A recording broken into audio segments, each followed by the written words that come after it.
मैं खामोशी से अंदर दाखिल हुआ और चुप करके माँ के सामने खड़ा हो गया। माँ इधर आओ, आमिर मेरे पास बैठ जाओ। देखो बेटा, कल तुम कितना गलत काम कर रहे थे। इससे तुम्हारे जिस्म पर कितने बुरे असरात पड़ सकते हैं, तुम्हें अंदाज़ा भी है। सॉरी माँ, दोबारा नहीं करूँगा। माँ, सॉरी के बच्चे, वादा करो कि दोबारा नहीं करोगे। ठीक है माँ, दोबारा नहीं करूँगा। ठीक है बेटा, सो जाओ जाके, माँ ने कहा। मैंने सोचा कि जो मैंने देखा था सब माँ को बताऊँ। माँ, आप मेरा इतना ख्याल नहीं करती जितना आपने बाजी शाजिया का रखा है। बेटा, मैं समझ नहीं क्या कहना चाहते हो, खुलकर बताओ। मैंने हिम्मत बढ़ाई माँ। 25 दिन पहले वाली रात को मैंने सब देख लिया था जो आप तीनों कर रहे थे। ये बात करते ही माँ का रंग पीला हो गया और माँ की हालत बिल्कुल ख़राब हो गई। माँ की ये हालत देखकर मैं डर गया और दिलासा दिया कि मैं समझता हूँ कि ये आपकी मजबूरी है। जितना मैं मजबूर हूँ, इससे कहीं ज़्यादा आप और बाजी शाजिया मजबूर हैं। बाजी शाजिया की बातें भी मैंने सुनी हैं कि वो कितनी मजबूर हैं। माँ, आप फिक्र ना करें, ये मेरा और आपका राज रहेगा। बाजी शाजिया को भी पता नहीं चलेगा कि मुझे सब पता है, और ना ही सहील को पता चलेगा। बस आप इंजॉय करती रहा करो। मेरी ये बातें सुनकर माँ काफ़ी रिलैक्स हो गई। माँ ने नज़रें झुकाई थीं। सॉरी बेटा, लेकिन तेरे बाबा 4-5 साल बाद घर आता है। बेटा, मैं बहुत बर्दाश्त करने की कोशिश करती हूँ, लेकिन नहीं होता मुझसे। मैं हंस दिया। वैसे माँ, एक बात है। माँ, क्या? कौन सी? मुझे यकीन नहीं हो रहा सहील कितना छोटा है और इसका तो तोता कितना बड़ा है। माँ हंसकर मेरा कान खींचकर बोली, चल शैतान, कोई अपनी माँ के साथ भी इस तरह की बातें करता है। मैंने कहा कि आप हमेशा से मेरी दोस्तों की तरह रही हैं, तो हम ये बात खुलकर कर सकते हैं। अब माँ मुकम्मल मेरे साथ क्लोज हो गई थी। हाँ बेटा, आपको तो मैंने दूध में गोली खिलाई थी, इसको भी तुमने ज़ाया किया था। जी माँ, अगर ज़ाया ना करता तो ऐसा नज़ारा देखने को किधर मिलता। अच्छा माँ, मेरी एक रिक्वेस्ट है, सहील को दोबारा बुलाओ ताकि मैं वो फ़िल्म देख सकूं। चल कमीने, अब तुझे अपनी माँ को ऐसा करते देखकर अच्छा लगता है। माँ प्लीज़, मेरी खातिर ठीक है। अभी तो 25 दिन हुए हैं कि सहील यहाँ आता है। प्लीज़ माँ, खाला को कोई बहाना बनाओ और कुछ करो। ठीक है, कल बात करेंगे। अभी तो रात के 3 बज गए हैं। नहीं माँ, अभी कॉल करो। वो लोग देर तक जागते हैं कि समरीन कल ही सहील को भेजें। अमर बीमार है, मार्केट से सामान लाने वाला कोई नहीं और मुझे तकलीफ़ होती है। समरीन खाला ने हंसकर कहा कि अमर तो नहीं तेरे पास, मुझे चुप रहने का इशारा किया। नहीं, वो अपने कमरे में सोया हुआ है। अच्छा, बस कल जल्दी भेज इस खाला को। ठीक है, लेकिन सहील को ना पता लगे। माँ ठीक है, फ़ोन बंद कर दिया।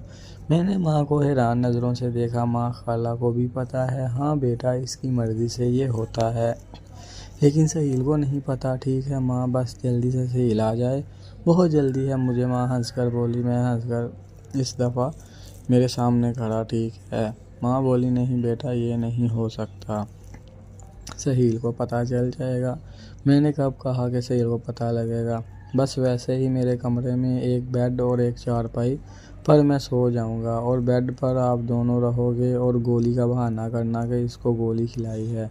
और दूसरा, मेरा कमरे में हीटर भी है। माँ हंसकर बोली, तो तुझे छोटा समझती थी, लेकिन तुम तो बड़े कमीने हो, प्लान भी तुमने सोच लिया। ठीक है बेटा, मुझे भी नींद पूरी करनी है, तो तुम भी अपनी नींद पूरी कर लेना। वैसे भी वो कल तेरी माँ को सारी रात जगाए रखेगा। ठीक है माँ, गुड नाइट। सुबह नाश्ता किया तो सहील की कॉल आ गई। आमर माँ बता रही थी कि आप बीमार हो। हाँ यार, जल्दी आ जाना। ठीक है, मैं निकल गया हूँ। माँ को खुशखबरी सुनाई। बेटा, सहील के सामने नाटक करना, इसे पता नहीं लगना चाहिए। ठीक है माँ, सहील का टाइम हो गया। माँ भी गजब की तैयार हो गई थी और सहील भी आ गया। माँ ने इसे गले लगाया, मैंने भी सलाम दुआ की। माँ ने सहील को एक स्माइल दी कि बेटा, मैं चाय बना कर लाती हूँ। सहील ने बताया, खाला जान, मैं थोड़ा आराम करना चाहता हूँ, सफ़र की वजह से थका हुआ हूँ। माँ मुस्कुरा कर बोली, ठीक है बेटा, मेरे कमरे में सो जाओ। सुहेल माँ के कमरे में सो गया और माँ खाना बनाने चली गई और हम बाहर घूमने गए। शाम को घूमने के बाद वापस आए और खाना खाया। खाना खाने के बाद माँ ने बताया, चलो आमर बेटा दूध पी लो, किचन में पड़ा है। कुछ देर बाद मैं वहाँ गया और वापस आ गया। माँ, मुझे नींद आ रही है, लेकिन मैं तो इसी इंतज़ार में था कि ये कब फिल्म स्टार्ट होती है। कुछ देर बाद माँ और सुहेल बातें करना शुरू हो गए और फिर आस्ता आस्ता से माँ सोफे से उठकर सुहेल के पास बैठ गई और बोली, तो सुहेल बेटा, और सुनाओ क्या हाल है? तुम आजकल तो अपनी खाला को जैसे भूल ही गए हो। कोई और मिल गई है क्या? बेटा नहीं खाला, बस क्या करूँ, माँ कहीं जाने ही नहीं देती और रोज़ रोज़ कौन सा बहाना करूँ। दिल तो मेरा भी बहुत करता है, लेकिन क्या करूँ। आप बताओ कैसी हो? इतने दिन कैसे गुजारे मेरे बिना? या फिर मेरी जगह किसी और को तो नहीं? बेटा, बना लिया किसी और में इतनी हिम्मत कहाँ। एक तुम ही तो हो जिससे मुझे पूरा प्यार मिलता है। इस तरह हर किसी के बस की बात नहीं है। सुहेल हंसने लगा। अच्छा जी, तो ये बात है। चलो आज 25 दिन की सारी कसर निकालते हैं। वैसे खाला, अगर यहाँ पर आमर उठ गया और हम दोनों को इस तरह देख लिया तो बहुत मसला हो जाएगा। इसलिए मेरी सलाह है कि चलें खाला, आपके कमरे में चलते हैं। वहाँ पर कोई नहीं है और किसी चीज़ का खतरा भी नहीं होगा। माँ बोली, बेटा वैसे भी आमर को मैंने 2 गोलियाँ दी हैं, इसे कुछ पता नहीं चलेगा और इस कमरे में हीटर भी है। मेरे कमरे में बहुत ठंड है। ठीक है खाला, जैसे आपकी मर्ज़ी। खाला, आपने शादिया को बुलाया नहीं? अगर वो होती तो और भी अच्छा होता, क्योंकि बेटा आपका खाला से दिल बढ़ गया है क्या? नहीं नहीं खाला, ऐसी कोई बात नहीं है। आप तो बहुत स्पेशल हैं। तो बेटा फिर सोच क्या रहे हो, शुरू करो। माँ उन्हें वो दोनों बेड की तरफ चले गए। चलते चलते माँ ने मुझे आंख मारी। मैं कंबल से छुपकर देख रहा था। इस तरह मुसलसल 4-5 दिन लगातार होता रहा और फिर सुहेल वापस चला गया। माँ, तेरा तो काम होता है, लेकिन मेरा नहीं हुआ। मैंने भी खाला से मिलना है। ठीक है बेटा, इस हफ्ते मैं सुहेल की माँ को बुलाती हूँ और मैंने इसको बिल्कुल राज़ी कर लिया है। माँ, सच? हाँ बेटा, मैं शादिया का काम कर सकती हूँ, तो तेरा क्यों नहीं? लेकिन बेटा वो कहती है कि मैं तैयार हूँ, लेकिन मेरी एक शर्त है। कौन सी शर्त? माँ पता नहीं क्या कह रही थी कि वो हाँ आकर बताऊंगी। ये सुनकर मैं बहुत ज़्यादा खफा हुआ। बेटा खफा क्यों होते हो, तेरी माँ है ना।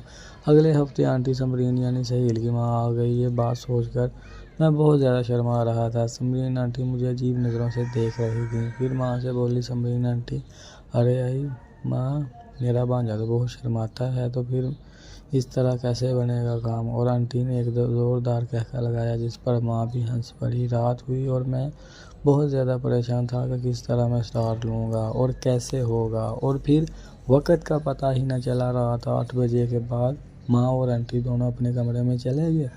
मैंने दरवाजे के साथ कान लगाया तो आंटी ने माँ को बताया कि हाँ माँ, मैं तैयार हूँ इस काम के लिए। आखिर आमर भी तो मेरा बेटा है, लेकिन मेरी शर्त है कि तुम भी हमें देखोगी। माँ ने हंसकर कहा कि कोई नहीं मेरी बहन, मुझे मंजूर है। और वैसे भी इसमें कौन सी बड़ी बात है। अमर को तो ये भी पता है कि मेरा और सुहेल का क्या रिश्ता है और वो हमें कई बार देख भी चुका है। ये सुनकर आंटी चौंक पड़ी। फिर कुछ बातें करने के बाद माँ ने मुझे आवाज़ दी, अमर बेटा इधर आ जाओ। मैं हिम्मत करके कमरे में गया तो माँ बोली, लो बेटा, तुम्हारी खाला तुम्हारे लिए तैयार बैठी हैं। और फिर मैंने खाला के साथ माँ के सामने ही